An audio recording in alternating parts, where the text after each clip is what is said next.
Hello everyone, welcome back to your most favorite drama explanation channel. I am your favorite YouTuber and storyteller. तो कहानी के part 4 की शुरुआत वहीं से होती है जहाँ से पार्ट 3 ख़त्म हुआ था। सीन में दिखाते हैं जिन के हाथों में पुनियांग की फ़ोटो और उसकी स्टॉप वॉच भी होती है जो उसके पिता की थी। फिर जाओली उसे धमकाता है कि उसकी वजह से उसकी लाइफ बर्बाद हो गई है, तो ये मत बोलो कि मैंने ही तुमको ये सबूत दिए हैं। तो वो अपना वादा पूरा करने का भरोसा देती है, तो जहोली उसे छोड़ देता है और जंग कहती है तुम्हें मेरे लिए एक काम और करना पड़ेगा, मेरे लिए तुम्हें शिन को मारना होगा। यानी इसका मतलब है जंग को शिन की सारी सच्चाई पता चल गई है। अब जंग को उसका सारा सच पता चलने पर वो उससे बदला लेना चाहती है या उसे वो माफ़ कर देगी अपने प्यार के लिए। फिर शिन उस फुनियन के हाथों लग जाता है जो फिर से उसे बेरहमी से पीट रहा होता है और कहता है तुम लोगों ने मुझे चकमा देके खूब मनमानी की है, मगर अब ये सब नहीं होगा। अब तुम मेरे चंगुल में और कभी भी बच के नहीं निकल पाओगे। तुम्हारी तो सारी हेकड़ी मैं निकाल दूंगा। ये कह के वो शिन को पीटता रहता है।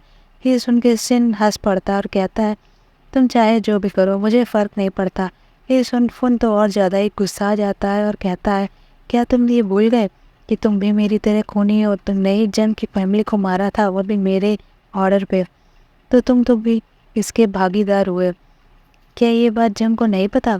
शेन अपने हाथ पीछे चाकू से खोलने का पूरा ट्राई करता है। फुन जैसे ही उस पर गोली चलाने वाला होता है, शेन उससे गन छीन के उसे ही शूट कर देता है, मगर फुन का लॉयल असिस्टेंट उसे बचा के खुद गोली खा लेता है और वहाँ से भागने लगता है।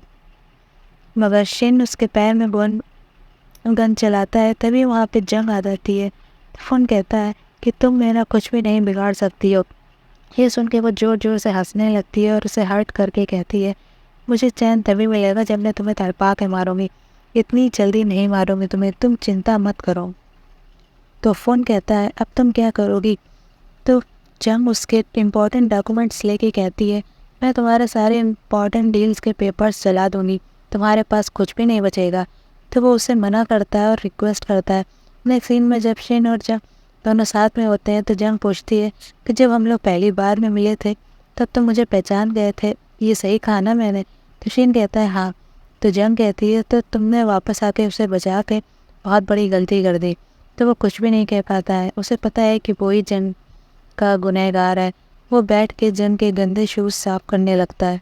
तो वो पीछे हट के कहती है कि शुरुआत से ही ये एक प्लान था पूरा और तुम बस एक गुलाम थे मेरे, जो मेरे बने बनाए प्लान की अकॉर्डिंग चल रहे थे। तो शिन का सिर शर्म से रोज़ झुक जाता है और वो उससे दिल से माफ़ी मांगता है, मगर रिवेंज की आग में जल रही जंग क्या उसे माफ़ कर पाएगी? ये कहना तो बहुत ही मुश्किल है। जंग उसे बुरा भला सुना के जाने लगती है। शेन उसका पैर पकड़ के रोक लेता है और कहता है मत जाओ अभी। तो वो कहती है ये तुम क्या कर रहे हो? तुम्हारा कोई हक नहीं बनता मुझे रोकने का। क्या तुम पागल हो गए हो? तो शेन दुखी होकर उससे कहता है कि उसे छोड़ के मत जाओ। तो वो उस पर गुस्सा करके कहती है कि अब कोई फ़ायदा नहीं मुझसे भीख मांगने का। अब जंग के दिल में उसके लिए प्यार खत्म हो चुका है और वो उससे केवल हेट करने लगती है। जंग के सुनाने और दफ़ा हो जाने को बोल के वो मायूस होकर जाने लगता है। जंग ने उसे जाने को तो कह दिया था, मगर वो खुद ही उसे याद करके बुरी तरह रो रही थी। वो भी उससे बचपन से प्यार करती थी, लेकिन सच्चाई पता चलने के बाद उससे प्यार करना बहुत मुश्किल हो गया था जंग के लिए। अगले दिन न्यूज़ छपती है कि फुनियांग के मेंशन में होने वाले कत्ल की खबर और फुनियांग का सारा सच सबके सामने आ जाता है कि उसने अपने ही बेटे को ही मार डाला। तो फुनियांग तो पागल ही हो जाता है और उसे अपने घर में ही कैद हो गया है। खुद की बर्बादी देख वो ये मानने को तैयार नहीं होता है और चिल्ला कर बोलता है ये सब बातें झूठी और बकवास है। उसे तड़पता देख के जंग खुश होती है कि उसका बदला पूरा हुआ।